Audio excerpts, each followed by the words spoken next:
Yes, Miss Julie, we're here now. We're ready to rock and roll. We are live. I'm Johnny. That's the Greg. And while you guys are liking, subscribing, sharing, doing all those fun things to appease the internet gods, Greg's going to tell you about our partner. We are partnered with audible.com, John. Hundreds of thousands of audiobooks, all for you to enjoy, podcasts, educational material. I'm going on vacation next week, so I'm going to get me some good Audible time in with I've got the second Dune book downloaded. I've got Really? Oh yeah, I'm going to try to get through Messiah. And that's just like the start. I mean, and I always overpack for vacation. I download 2 or 3 audiobooks that I know I'm not going to get through all of them. I bring books with me. I'm bringing D&D material with me that I'm hoping to read, and I hope I can touch some of it. But if the people want to get on Audible, they can get 30 days on us for free. They could do that. And if you go to audibletrial.com/JATG, fill out the information, get on there. You can get Audible for a month for free. And the great thing about Audible is that, let's say you do the 30 days on us and you don't want to keep up a subscription, no problem. The books that you downloaded during that time are still yours to keep. And they do have free books on there. So it's not like you got to pay for stuff. If you want to read some of the classics or listen to some of the classics, they are on there. Just go search for them. But yeah, they're yours to keep for forevermore, as long as Amazon is a company that's in existence, which is probably going to be within all of our lifetimes, that you get to keep those books. So that's the deal. If you go to audibletrial.com/JATG, 30 days on us. Boom. So for the deal today, literally, I have no idea what to talk about. So we're going to riff. So guys, grab a cold one, relax. Cheers to everyone.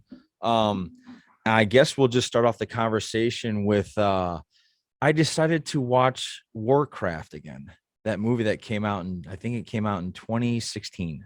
I don't know if you guys know about it. It's this, I think it's like, they were trying to be Dungeons and Dragons.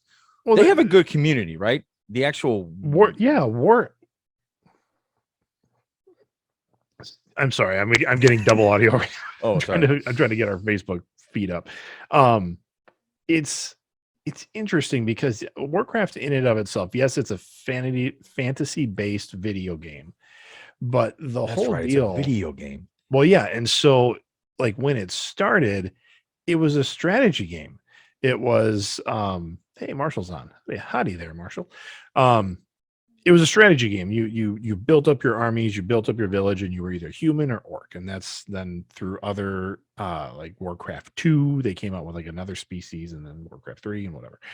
But then they came out with World of Warcraft, which is the first real major multiplayer online experience. And that's up 24 hours a day, 7 days a week? Well, yes, it was. And people would log on. And they've lost quite a bit of their market share the last couple of years as people have kind of drifted away from the game. And it hasn't really evolved like it should have. Okay. And then there was some the company that owns Warcraft, Blizzard, they've had some shakeups in their front office of things like just like the Me Too movement kind of thing, or inequality, racism, and a lot of sexism. Hey, it just came into my head now. The guy that did, and I think it's on Apple TV, so I'm sure you've seen it. The guy that was on, and my eyes are closed because I'm trying to think of what I'm saying here. The gentleman from It's Always Sunny in Philadelphia with his beard. Yeah. Okay. Didn't he do a parody off of Blizzard? Yes, there is a series called Mythic Quest on Apple TV, which is awesome. It's amazing. But Mythic Quest is the company that runs this massive multiplayer game, that Mythic Quest, which is an imaginary World of Warcraft knockoff. Is that the only real game in town, though? What Warcraft is doing? No, they had other ones. And not that Blizzard put them out, but I know there was one called EVE Online, which is like a space space faring kind of one, which was huge. But Warcraft was kind of king for a long time Okay. because you'd make your avatar, you run around. I never really got into it. I played it a couple times. I'm like, the Not your thing. graphics weren't that great, so I didn't really get into it. Yeah.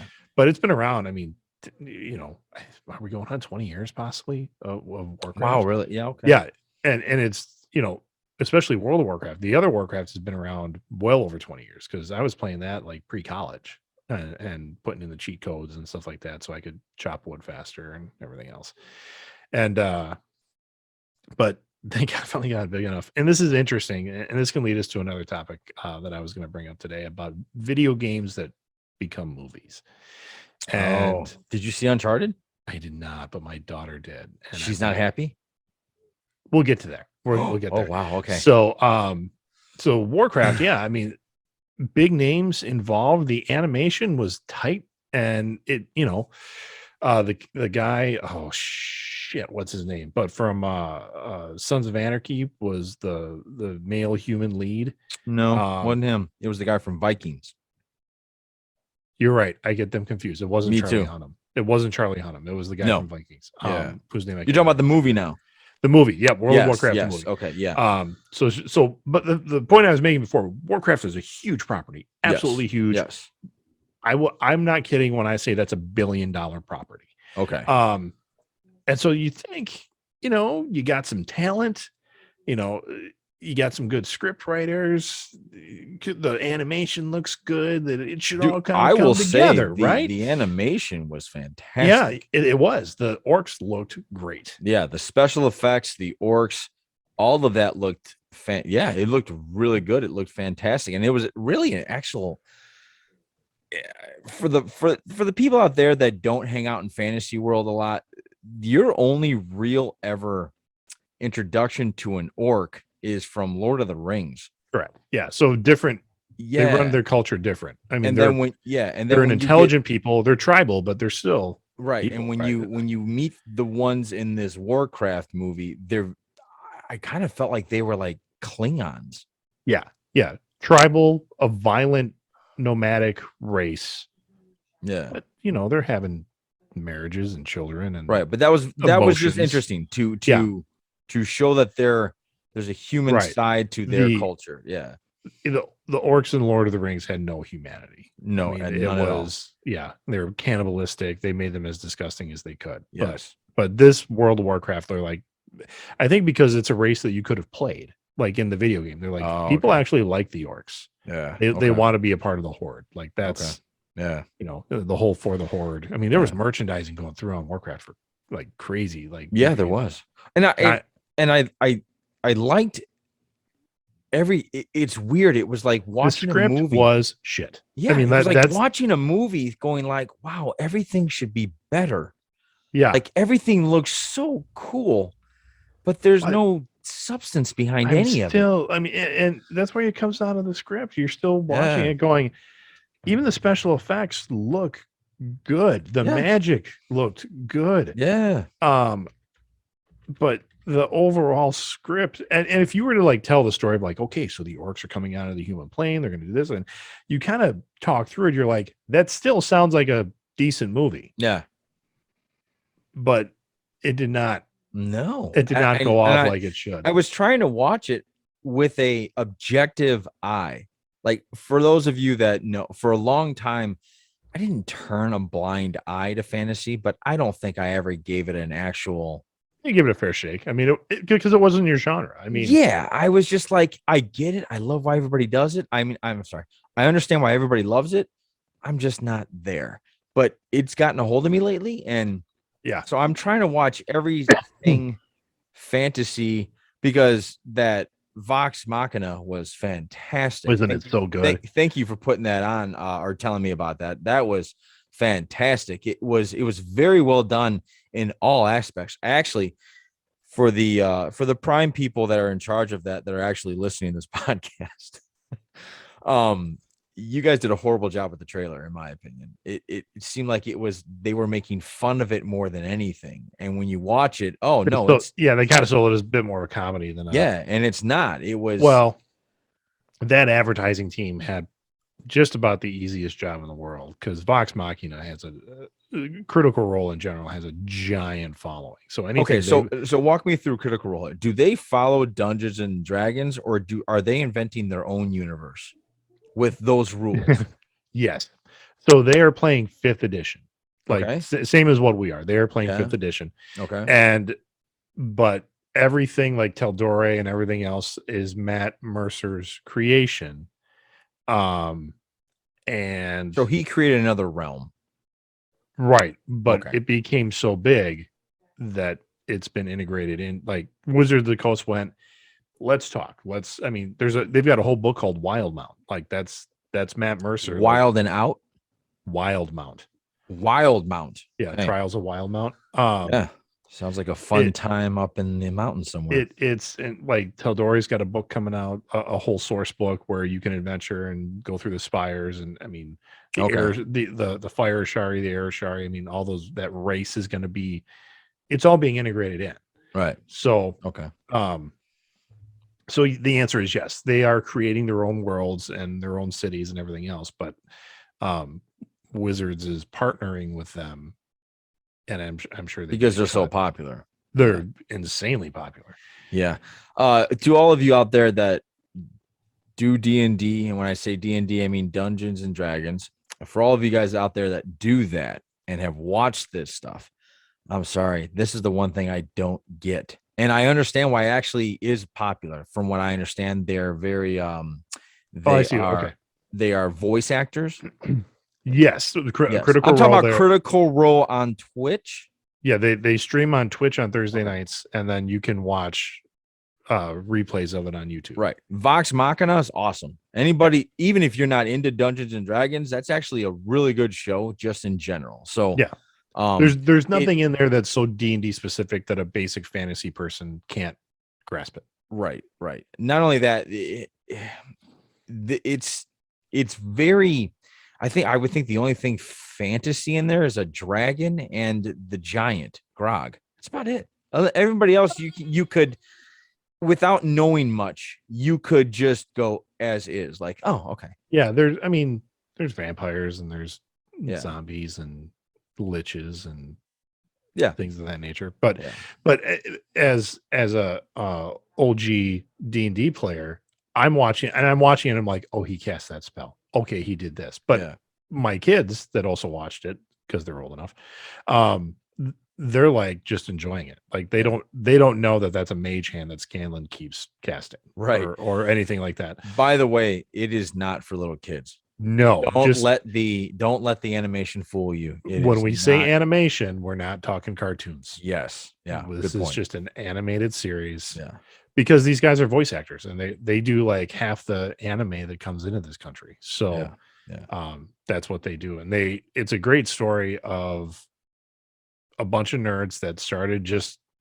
when Twitch was young, they said, hey, why don't we just broadcast our D&D sessions? Yeah, if we can get one Marshall to watch us, who knows? Yeah, and it went gangbusters, and all of a sudden they were like, well, shit, we can make some real money doing this, and so they created a company called Critical Role, and it started to get bigger and bigger and bigger and bigger and bigger and bigger and bigger, and now that they're Hasbro is having Wizards of the Coast that that's keeping Hasbro afloat. It is, yeah.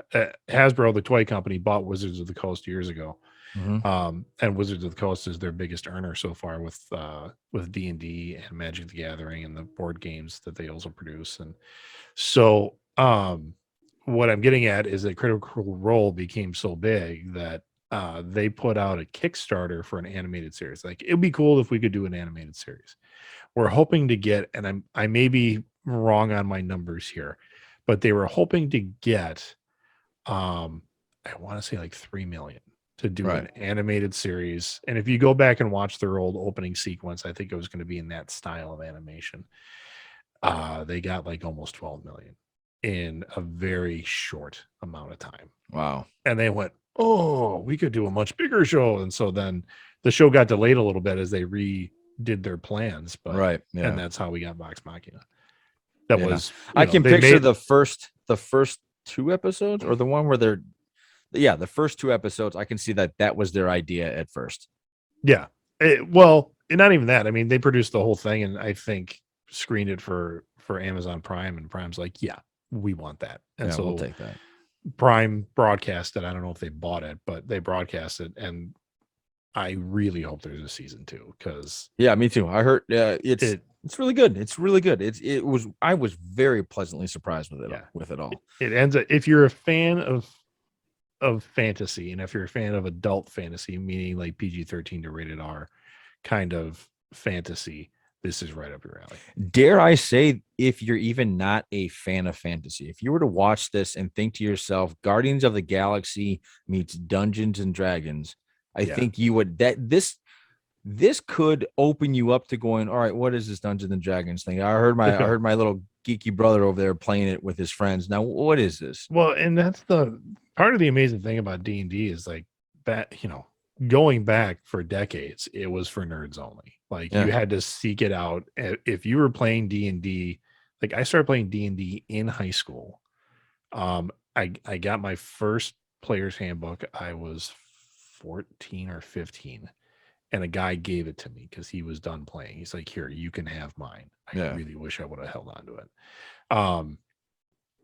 And so, I'm starting to look through, I'm starting to try to learn how to play the game. I knew of nobody that played this game. Nobody. And so I had the book for 2 years. And me and one other guy, we would roll up characters every once in a while, but we really didn't know how to play. Yeah. He found a group, and they let him into play.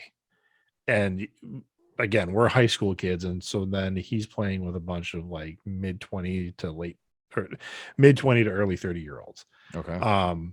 And that group kept him in for a little bit, and then they went, this was a really bad idea, letting a high school kid in, because he was, they have a very well established group with relationships.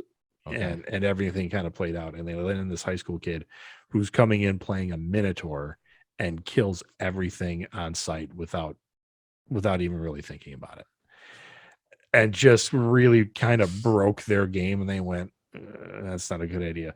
So for me, I had to convince my parents to let me play because mom was still kind of stuck in the it's witchcraft kind of. Well, that was a kind of big piece. thing in the 80s, right? I It- remember well- like a lot of moms blaming Yeah. like, because it's devil worship and it's Yeah. satanic. So that whole thing, Yeah. and my mom even gave me a little pamphlet. It was, I don't even call it a book. It's this little pamphlet. It was titled "The Jesus Christian's loves you, and Yeah, I know. Dungeons and Dragons doesn't. It was the Christian's response to Dungeons and Dragons, and it was so. I mean, when you're talking to somebody who's like so far on a political scale that you're trying to speak logic to them, and they're just blurting out like random bullshit for answers, that's what this pamphlet was. Because like there's, you have ability scores in D&D, and one of the ability scores is charisma.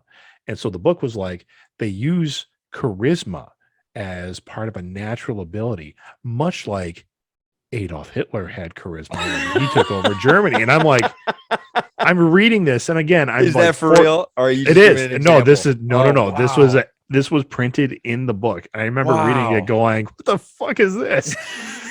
And just could not believe That's it. not bad for being 14 years old and figuring that out. Oh yeah, it was ridiculous. Because my young 14-year-old said, "Oh wow, well, Hitler." No, I was very bent on like, I want to try to play this game. I see. And so like, and I remember I didn't want to just outright defy my parents and play. So I was like, okay, maybe I'll go talk to my pastor about it. And so we set up a meeting. I bring in my books, and I'm like, I want to talk about this. And he's like, well, he's like, what do you want to know? I said, well, have you played? He goes, no. So, okay, well, that's already kind of putting us behind the 8 ball, because do you know? He's like, it's possibly dangerous. I said, why? Like, explain to me why. Well, if you play, you can like lose yourself in it. I said, what do you mean lose yourself in it? Like, you think I'm going to all of a sudden start to think that I'm my character? He's like, I think I've heard of that happening. And I'm like, are you talking about the instance in New York? And he says, yes. So one instance. So there was that one caught fire. Yes, there was one instance in New York where a teenager, they were playing Dungeons and Dragons, but then they were like they were full on like dressing up as their characters. They were LARPing, right? Yeah, they were LARPing and like sneaking through the streets of New York and everything else. And then they discovered that I'm going to get my headphones caught on my hood. They discovered that there's this whole maze of sewer systems that you can, if you know your way around New York well enough, you can get in there. There's like a whole underground city in New York that you can get into. Built on top of it. Yeah. Yep. And so they were going in there and they were playing D&D. And this kid took this opportunity. His home life sucked. Like absolutely sucked. Like he was abused by his father. Maybe it was a stepfather. So this is the only place he shined. And so, yeah, he had this, but he was a great player and people loved him. And so what he did is that he got a backpack together and decided to run away. And he was going to say, like, I'm going to go play D&D with my friends. And then he never returned home. His friends played, they went home, and he ran away. Like, that was going to be his plan.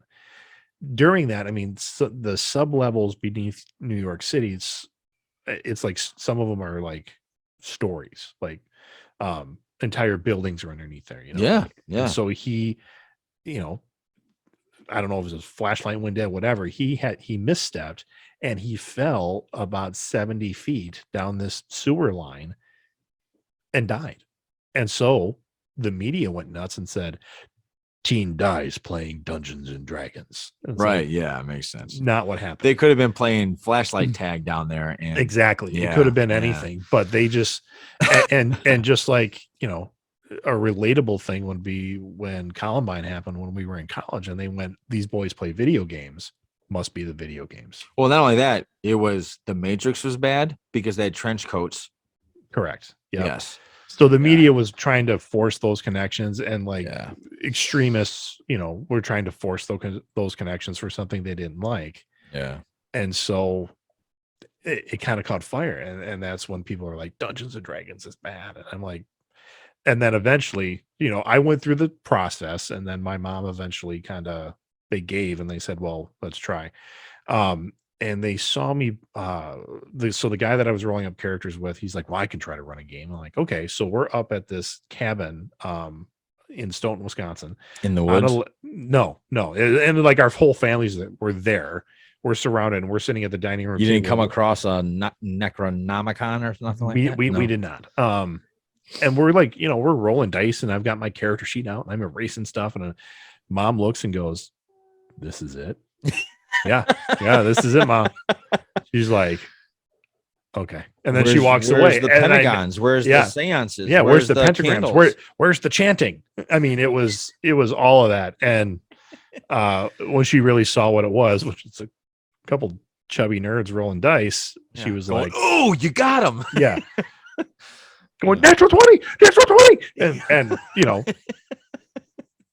and that's as far as it got. So she what's a natural 20?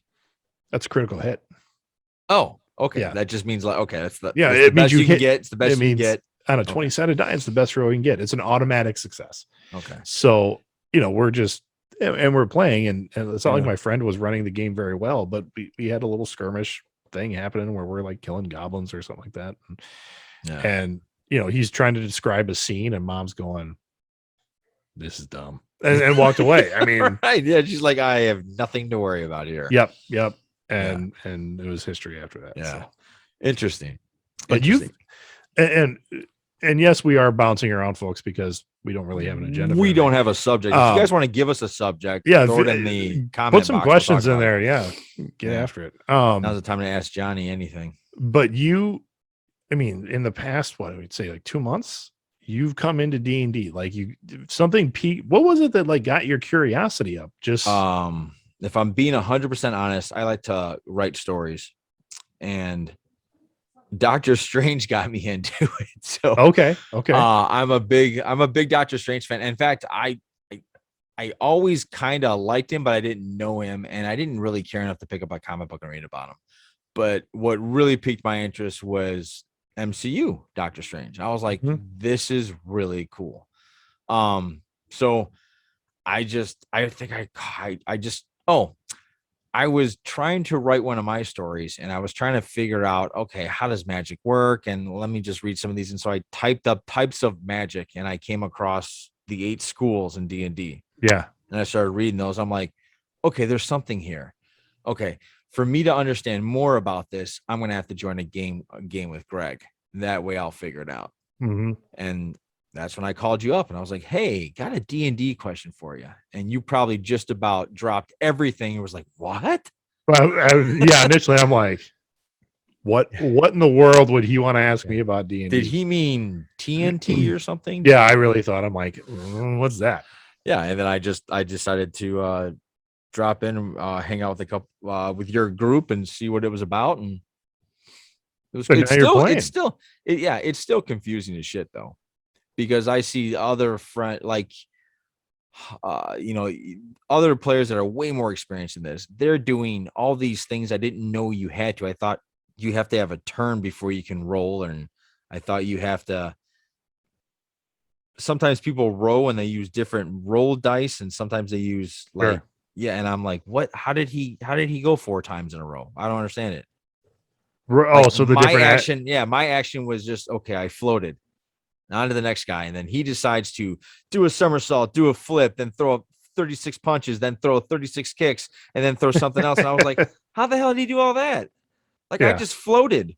Like that was my Like action. I took my whole action to float. Yeah, I didn't understand all that. I still don't understand all of those rules, but Yeah, it used to be like in previous editions, like that was your turn. Like you had to float and that was it. You're like, oh. But now that's your move. That's your action is broken up into different sub actions. Your right. move actions and your attack. Well, not only that, you're not reaction. your group isn't very by the book. We're by the book enough. Yeah, Like yeah. if and the first, like I don't know if it's in the DM's guide somewhere, it's in one of the books where it's like if your people aren't having fun, then you can bend some rules. Like there's I would certain agree with that. things, because this is supposed to be creative, it's supposed to be fun, Yeah. it's dynamic storytelling. Yeah. And so yeah, I mean, if and it's there's I'm just different and what you're saying about the rules, yeah, yeah. there are people, we call them rules lawyers, like that's the game term for people that are so by the book that it makes it not fun. Yeah. And you're like, fucking rules lawyers. Yeah. What's amazes me honestly is that there's a guy, I think he created the Forgotten Realms, and his entire life is he wants to plan out. And I read a quote. I don't know how I came across this, but I'm just doing so much research, it's ridiculous. But he wants to like go into great detail of every blade of grass in the Forgotten Realms. I'm thinking, wow, like you're going to spend your whole life doing this, And then there's one guy that says like his full-time job is to explain Dungeons and Dragons on YouTube. And I was like, whoa, yeah, like, wow. There are really? people. I mean, are you talking about Like Ed Greenwood, the creator of Forgotten Realms? Ed Greenwood, game designer? Yes, that guy. That's what he says. That was his term. I want to explain. I want everybody to understand where every blade of grass comes from. And I was like, okay, whoa. Well, if you make a living at it and you love it, then go ahead, Ed. Yeah. Out in California, because this is blown up so much, there have been like that's what I want to ask you. I want to ask you that. Pockets of nerds were playing like in secret. And then all of a sudden it blew up recently. Yep. Recently. So I think with the popularity of Critical Role, that started to help. Okay. But then we had like celebrities that were starting to come out of the woodwork and say, I've been playing D&D for decades. Yeah.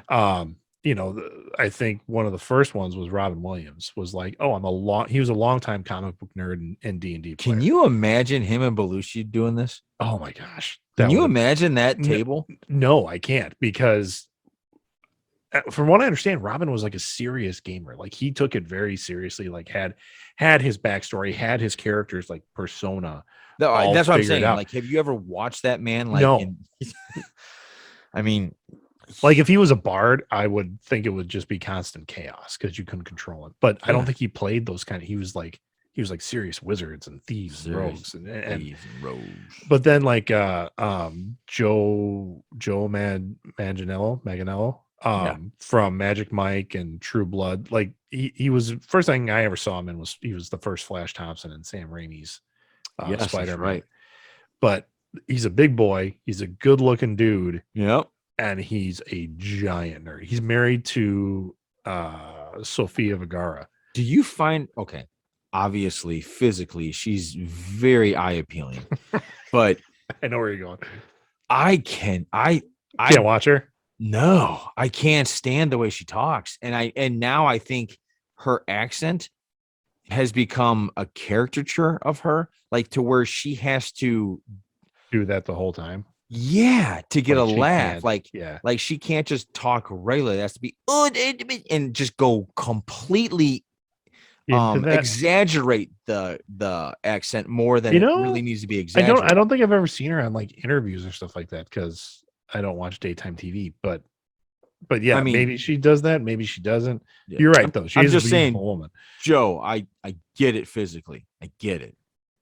Moving on. Like, but I just get like, Joe, do you want a sandwich? Like that would just annoy the shit out of me after a while. I'd be like, Maybe they just speak Spanish in the house and you it's just not bring the as sandwich? Do you have to talk to me? yeah. Can you just bring it here I don't know. naked? Can you just come here naked? She's a No, beautiful woman. She's a beautiful woman. yeah, Why can't I appreciate the figure? you can. You Yes. can. Yes.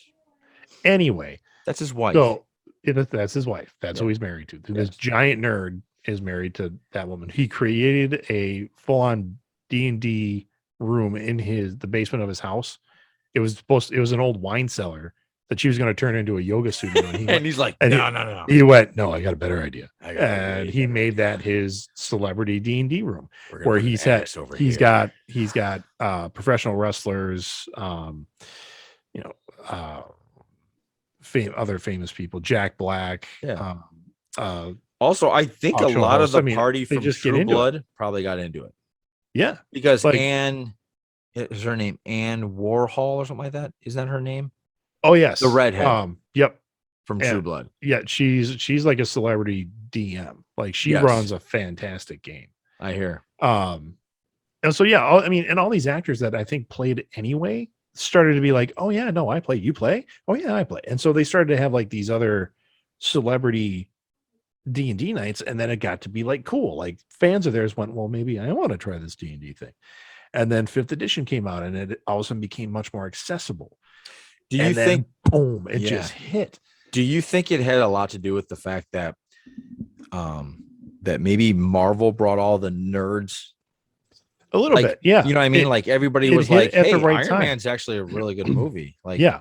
You know, and what else is cool out there besides all of a Marvel? sudden reading a graphic novel on the subway was you're not seen as like some kind of weird outcast if you're a grown man reading a comic book. They're like, oh, he's an auteur. I mean, or whatever it is you're reading. What or the hell's an auteur? What's an auteur? Just another word for artist, like a serious artist. I mean, that sounds serious. Yeah. I mean, it became okay to do some of these things, which by the way, internationally has always been fine. You go to Europe, you see people reading graphic novels all the time. You go to Japan's huge. That's a big deal in Japan. You don't diss a manga in Japan. I mean, they're like, I mean, if you talk down to somebody for reading a manga on a subway, they're like, what's wrong with you? I mean, did you ever get talked down to? Sure, I did. Yeah, I was one of the only nerds that was out in my high school. Like I was out as a nerd. I read the comics. I wore Pinky and the Brain T-shirts. I mean, it was known that I was into cartoons and movies and comics, and I tried to play D&D when I could. And I mean that I was there. Now other people in our closet, yeah.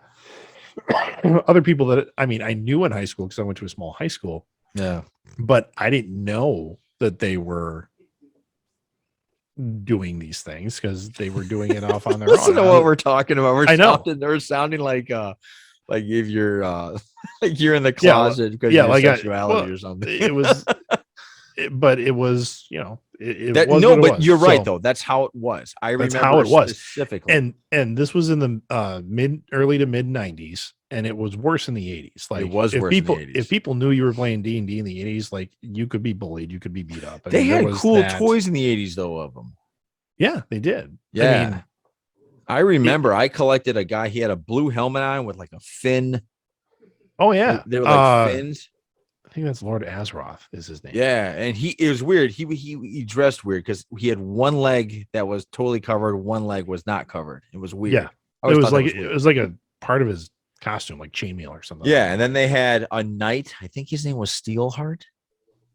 God, I get Maybe. that right. But they were both in Dungeons and Dragons, the cartoon on Saturday mornings. Okay. You remember that cartoon? Yeah. Oh yeah, absolutely I do. Yeah. That was Which was also like parents went nuts on that. They're like, this is the devil's game, and they made a cartoon out of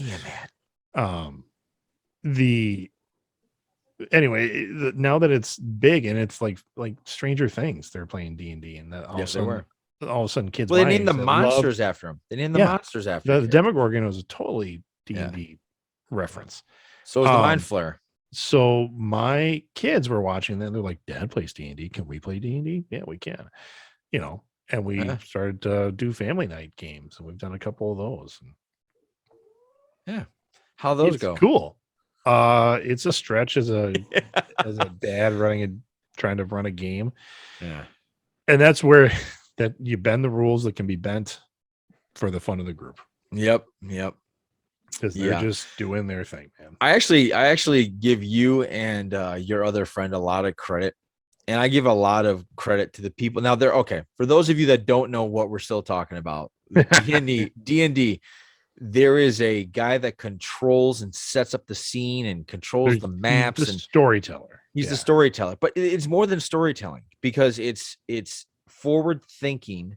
It's setting up kind of the entire adventure that you're going to go through for that session, and it's making sure the map is correct and making sure everybody sees what's going on. And I think you're rolling for the threats we take on, and you're rolling for to see if you're rolling for any threats, and it's playing chess like 1-on-6 or however big your group is. Like you have to think. That's like in chess where you're trying to think like so many moves ahead of your opponent. Yeah. You're doing that, but with each character in your group, you're trying to think ahead of what they can and can't do. Yeah. And how they might interact with each other. And that takes a lot. That's a lot. It's a lot of, to me, that would consume my entire week to put on one little performance. And that's just it. It's you. And I used to do that. Like when I first started to run games, it was very much like I need to have everything planned out. I need to know what's going to happen. Because when you plan that much, it never works out. Your players are going to think of something completely different that you didn't even enter into your head. Yeah. My mom used to say a saying that has always stuck with me. When you plan, God laughs. Yeah. It's very much kind of like that. Yeah. Like your players are going to come up with some other harebrained scheme that you did not think of. You didn't even think about. And then you just need to be comfortable enough with the game to be like, all right, let's roll with it. And be like, okay, here we go. Yeah. No, but I give you guys a lot of credit because it takes time and probably a lot of patience. I would imagine a lot of patience. You're like, Jesus, I just need you to move left. I just need you to go left. Oh yeah. In fact, one night, like I wanted to get to this one room, like that was literally in the center of the map, and you guys just went all the way around everything. Like you started at the door to the room. All we had to do was walk south. All you had to do is go through this door, and you went, nope. You went back all the way around, and at the end of the night, where do you end up? Right in front of that same fucking door. And I'm like, well, here we are again, kids. That would drive me nuts.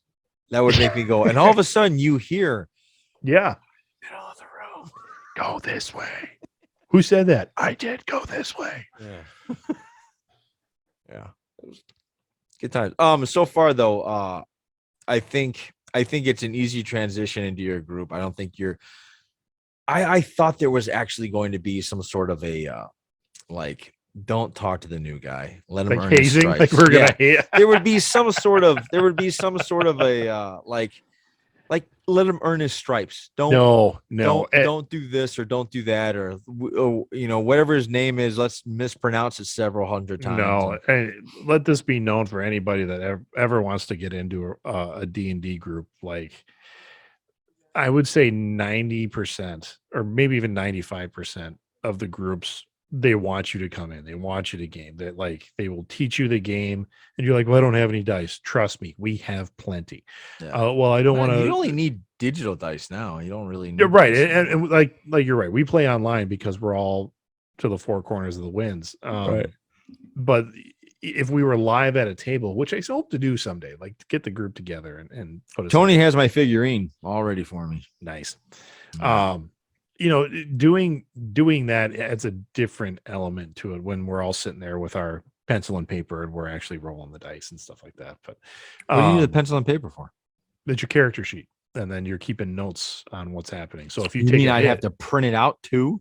yeah, but it's all on D&D Beyond. It's fine. I think you're full of it. I think we'd all get our laptops and we'd just do that. Well, and that's you certainly Yeah. could. Yeah. So where is going? That any group will welcome you in. If you go to a lot of these game stores that are starting to open back up and they're starting game nights again after being locked down from the pandemic. If you said, when's your D&D night? They'll give you the night of the week. Are there any groups that have an opening? Yep, over here. And you can go in and with a group of perfect strangers, and within a couple game sessions, you're going to be friends and having a good time. And any group that would try to block someone out like that, You probably don't want to be there they're anyway. missing the heart of the game.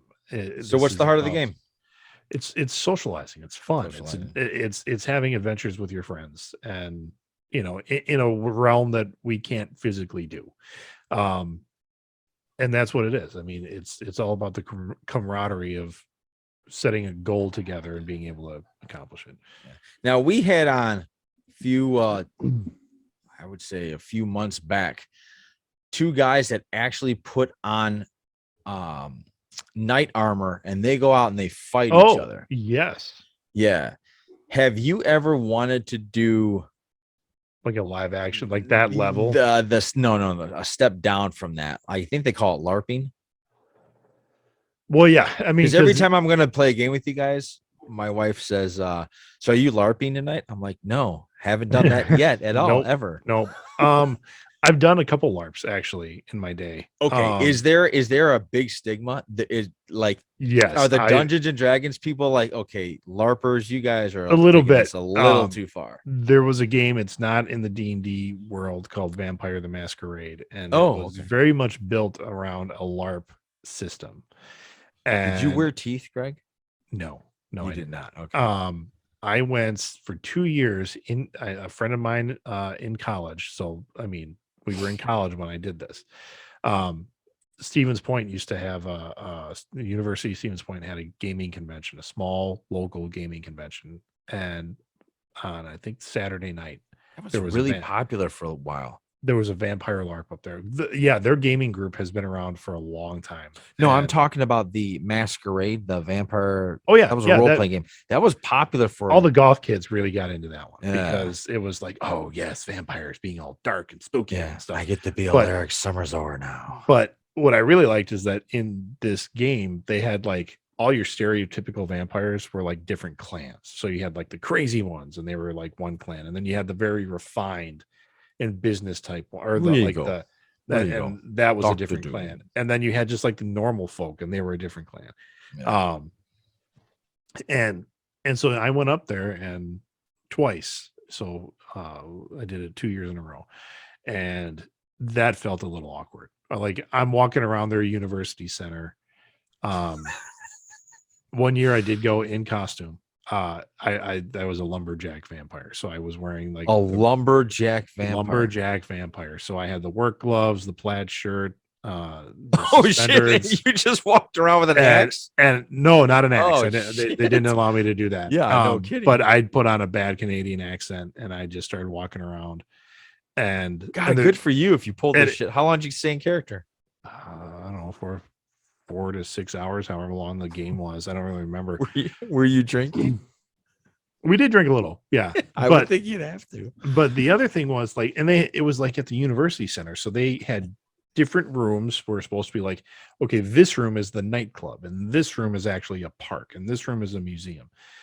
But, okay. I'm sorry. I just pictured you walking around an entire university No, not the entire university. It was in like the university center. So it was like Yes. within this one So they building. rented it out and they turned it into Correct. Oh, okay. But it's a university center. So there's still regular students walking around on the weekend. And here I am in a lumberjack costume. And to be invisible, I think you had to do this. And so I'm walking down this hallway, like walking down with arms over my chest. And people are like, what the hell is going on? But I think it's because everybody that went to school there kind of knew what was going on. It was less weird. But if you would have tied that shit where we went to school, they would wouldn't. No. You would get the cops calling. There's a freaky dude running around. And he's in a lumberjack costume. Yeah, it wouldn't have invisible. You know, I just pictured that guy from Emperor's New Groove. Yeah, it's a little like that, and then we did that. We played until like I think 1 or 2 o'clock, and then we ended up at a Denny's. Yeah, good for you for trying that out at that. I gave it a shot. That's what I'm saying. You at least gave it a shot. I would have been like, you can all go kick rocks. No, dude. That. It is all improv.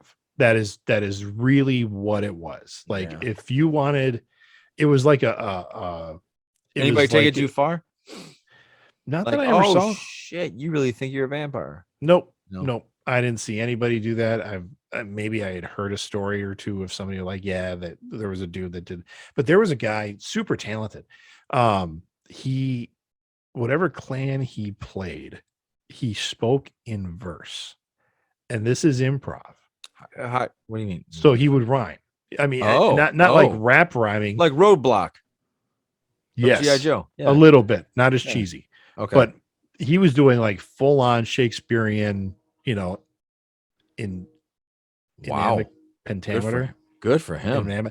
Like that's how good this he was like an English major and a theater minor, maybe reversed. Yeah, of course. There you go. But he was just walking around and he would just come into a room and just riff. Yeah, and just in the conversation that you're having, because every character had like a mission sheet of like what you had to do, and you had your own storyline, which the runners of the game they spent months. Like how many players do we have coming to the LARP? Well, I think we have like 25. They wrote 25 characters, 25 backstories, 25 to-do lists of what to do, and they were amazing. Good for them. Yeah, and setting all that up. And this guy, like, he had his character sheet and everything else, and he would riff and do these rhymes, and you're like, I was a crazy dude carrying around a lamp one year. Like that was just my thing. Yeah. And you're like, that.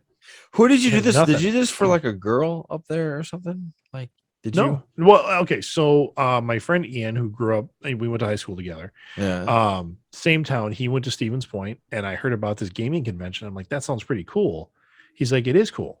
He's like, if you want to come up to it, you can stay at my place. Oh, okay. Awesome. So and then you got kind of roped into it. Well, it was just, not like roped into it. It was like, well, what do we use? Like, well, it's like it's like a mini Gen Con. It's like a mini gaming convention. You show up and you play test different games, or if you want to do like a game over here, game over there.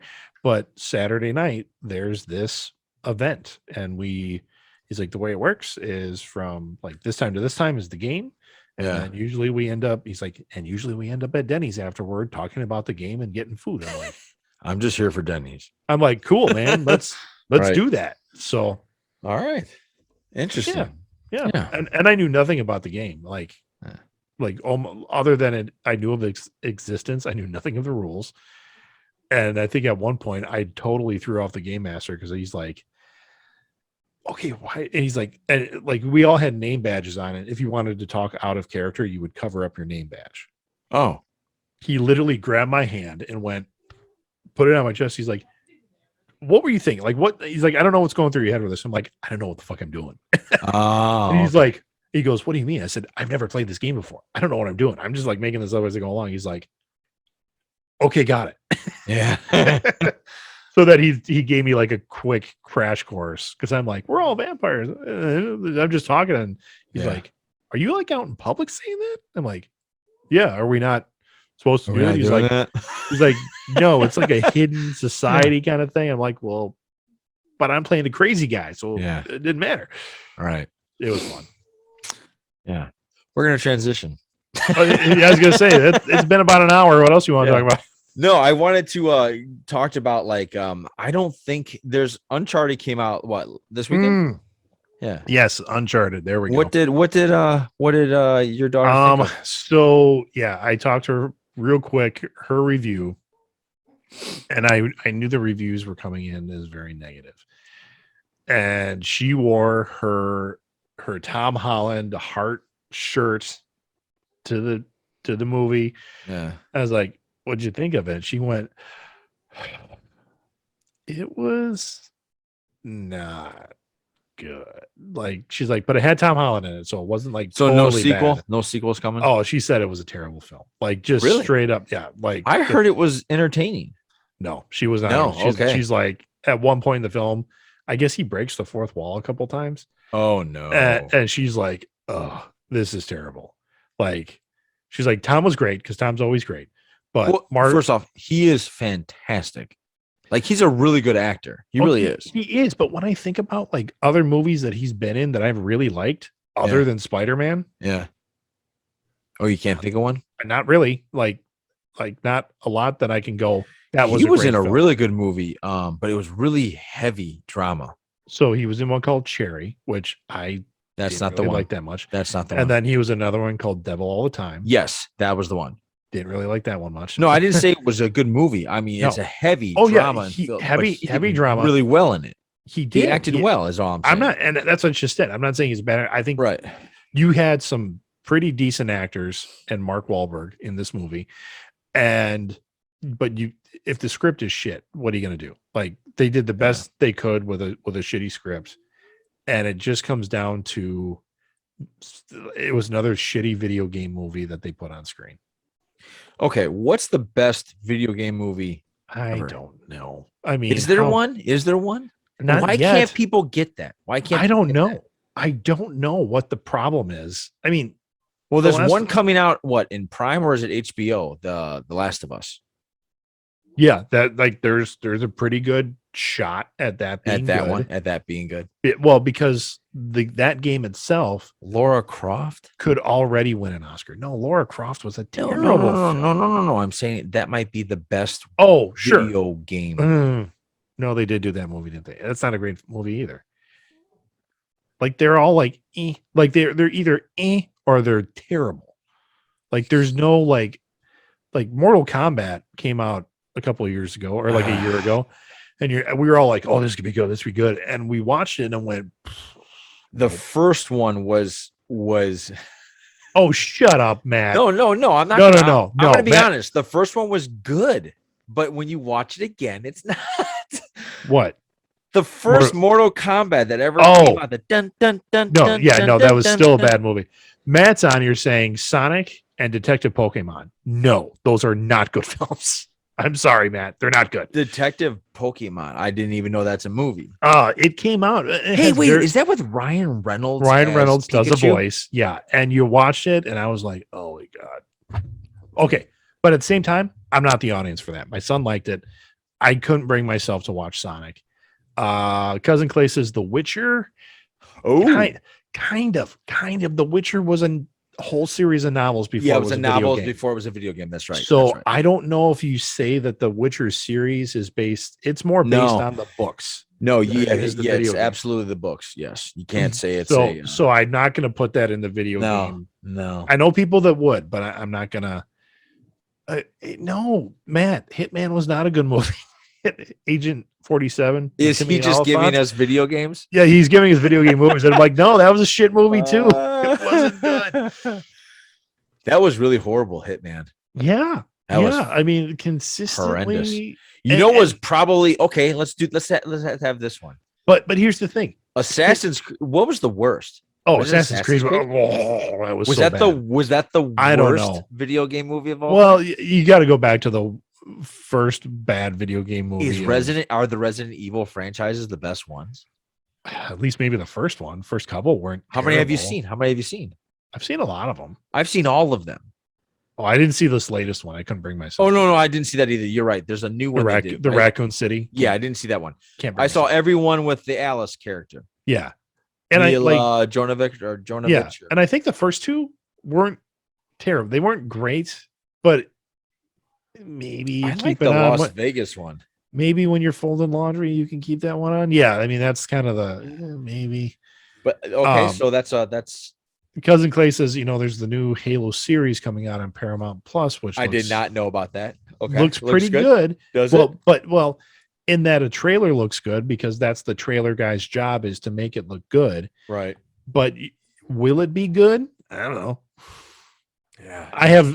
Anytime there's a video game property coming onto any big screen or small screen, I have no. Hey, I'm a sucker for anything treasure hunting. Anything Indiana Jones flavor, I'm a sucker for. So when Uncharted, the video game, came out, I was all about it. Well, and again, these are good games. Like, yeah, they are. They're Agent 47, the Hitman series is a great series. The Assassin's Creed series, one of my favorites out there. Yes. Halo, great series. Yes. They just don't translate. It's not that they don't translate into good movies because they could. Yeah. But they're missing the mark. The scripts are terrible. Yeah, I don't know why they can't figure that out. You would think they could. Street Fighter is the worst. Yeah, that could be. Street Fighter could be the worst. That was pretty bad. My name is Guile. No. That was Gully. Gully. No, who's his? Who did Jean-Claude Van play? Jean-Claude Van Damme. Who did he play? That was Guile. Colonel Guile. Wasn't that his name? Guile. Yeah, wasn't that his name? Guile. I just know that when your bad guy is the dude from the Addams Family. Right. And I feel for Raul Julia because he died after that. He's a fantastic actor. The only reason he made Street Fighter was for his kids. It was like his last little gift to his children who loved the series. And he knew it was shit, but he had like literally months left to live and made this movie. Like he was in so much pain during that movie is what I read. And I'm like, oh my gosh. Yeah. And it was so bad. That's the thing. It's like that's what you went out on. Is like, yeah, terrible. Yeah, I can't think of any.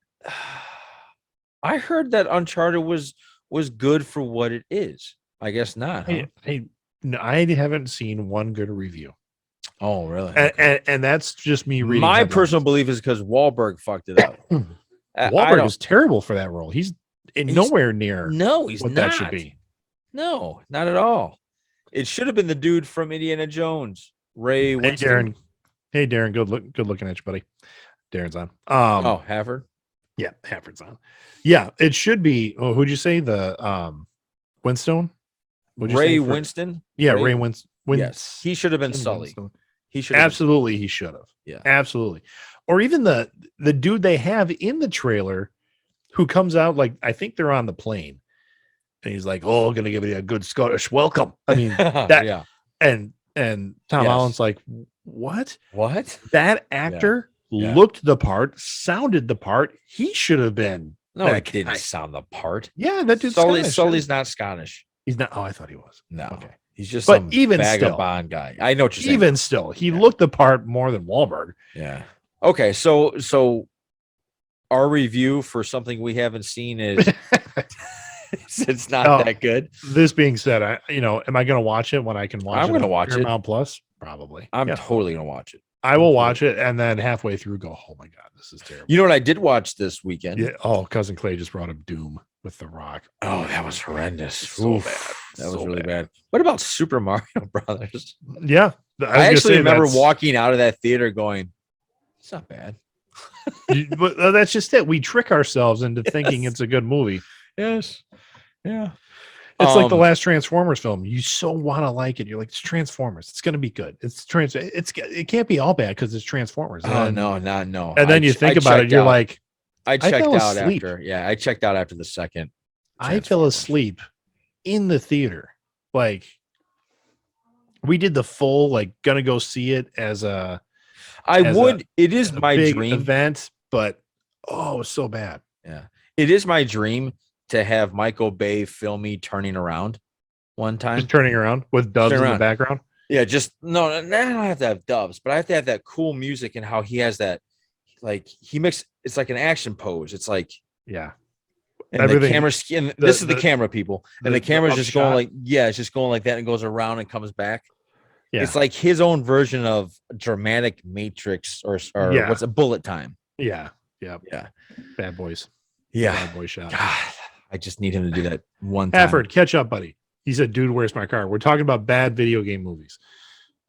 Dude, where's my car? He said, "Dude, where's my car?" He's like, that's not a video game. Yeah, no, it's not.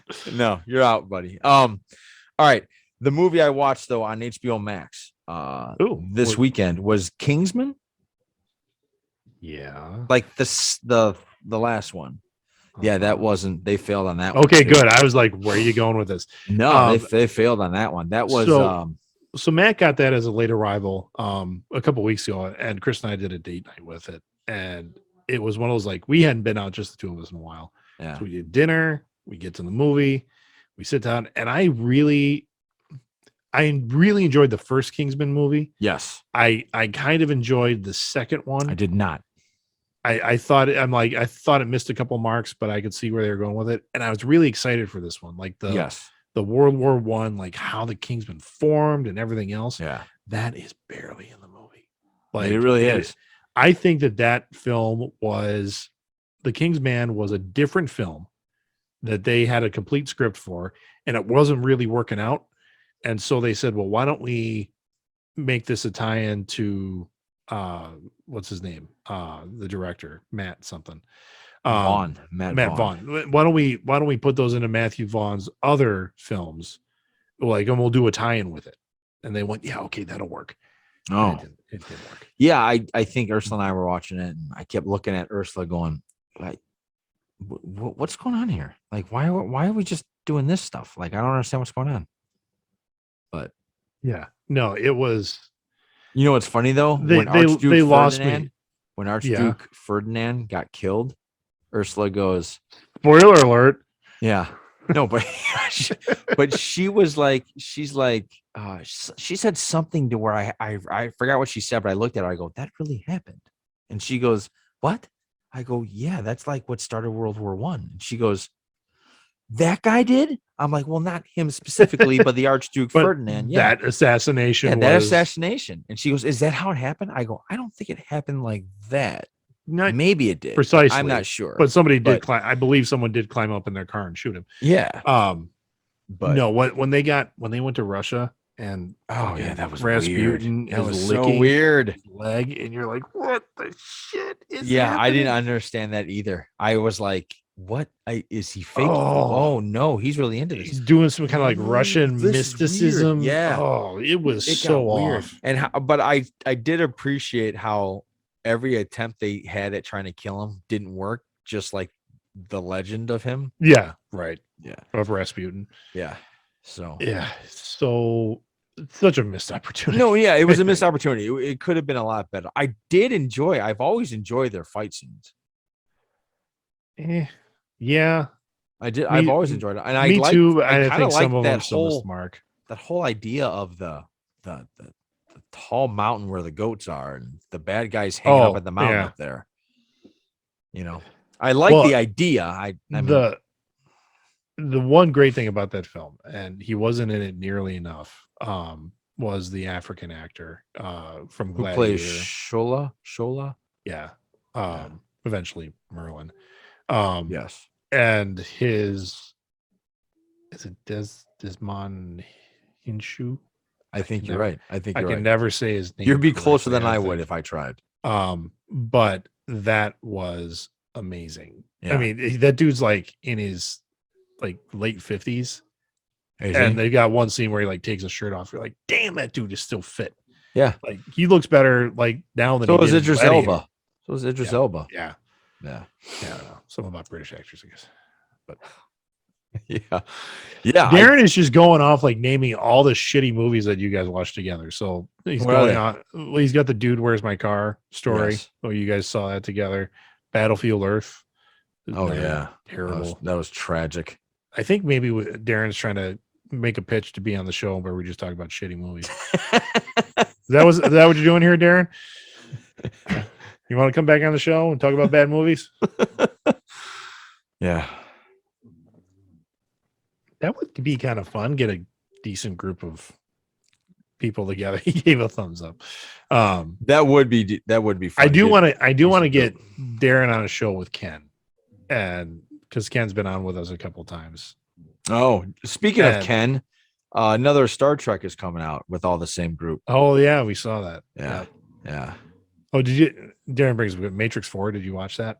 Horrendous. Oh God, yeah. That was bad. No, that was worse than bad. That was, I don't give a shit what's going on here. Another one where I kept hope alive through the whole thing. Just like Darren, it's gotta be. Darren, I got a question for you, because I think you and I have talked about this offline. Maybe we should bring this to the forefront. Greg and I are getting really sick of The Rock. I just want to know if our audience feels the same way, or if it's just Greg and I. Like, what if he ever wants to talk to us?